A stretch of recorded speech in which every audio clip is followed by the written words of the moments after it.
from the Deputy Interior Minister of Ukraine is that 6 explosions have been reported near Kiev. Now, according to him, this is the Deputy Interior Minister of Ukraine, Anton Gerashenko, who said that attacks are carried out by cruise or ballistic missiles. Ukraine is also saying right now that a Russian aircraft was shot down over Kiev. While it was trying to enter the capital, the Ukrainian air defense shot it down. You also had earlier some statements suggesting that the Russian military was moving towards Kiev from the Sumy region, and the city of Konotop in the Sumy region was surrounded by Russian military. So these are updates that Ukraine is putting out. They're saying that we're putting up a fight.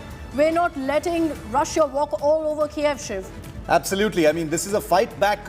Many experts believe that in the absence of a NATO or Western intervention, Ukraine has no choice but to defend itself with whatever it has. It's quite sad and pathetic, but assault rifles being given to citizens, whatever air defense is still active, desperately trying to fend off this aerial assault. And Russia has top-grade weaponry. Remember that, Akshita. They've got weapons, including cruise and ballistic missiles, that are capable of long-range attacks. So this is not something that is very difficult for Russia. But bringing in Gaurav Sawant, India Today's Gaurav Sawant, who's been reporting fearlessly from eastern Ukraine. He's been the only Indian journalist and only Indian team reporting from the site of actual attacks. He joins me live now. The sun is not up just yet, Gaurav, where you are.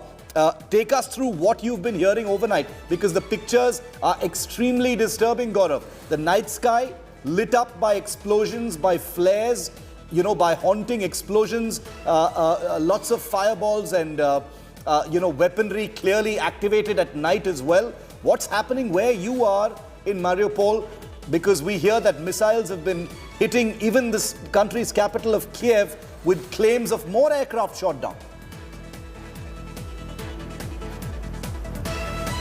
Shiv, you're absolutely right, and we've been tracking both the Interior Ministry and the Defense Ministry here in Ukraine. Now, eerily quiet here in Mariupol. Now, this is supposed to be, the apprehension was that this would be the nerve center of initial operations in terms of Russian soldiers first, as they say, liberating the east and then moving towards the capital Kiev. But the assault appears to be directly on the national capital Kiev, and both the Interior Ministry and the Defense Ministry say that Ukrainians are fighting back and hard. The fact that Indian Air Force uses Su-30 MKIs, the Russian version of the Su-30, Ukrainian government claims they've shot down 2 Su-30s of the Russian Air Force using the Su-27s of the Ukrainian Air Force. Point 1. Point 2, that picture that we see of that night light, completely night sky lit up in Kiev, is an incoming Russian ballistic missile shot down by the S-300 system, is what we are being told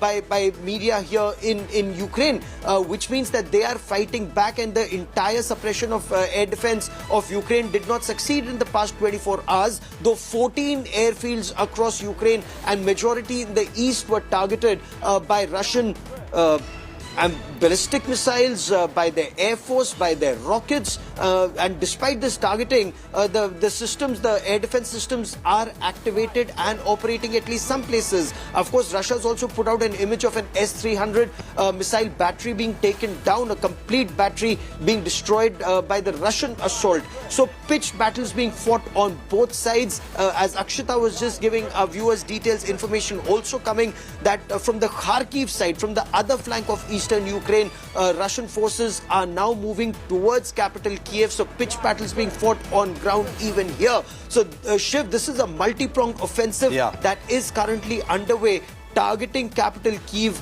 perhaps with the aim to ensure a regime change in the national capital of Ukraine. Gaurav, you're giving us a glimpse into exactly what Russia's strategy is to go ahead and capture Kiev as well.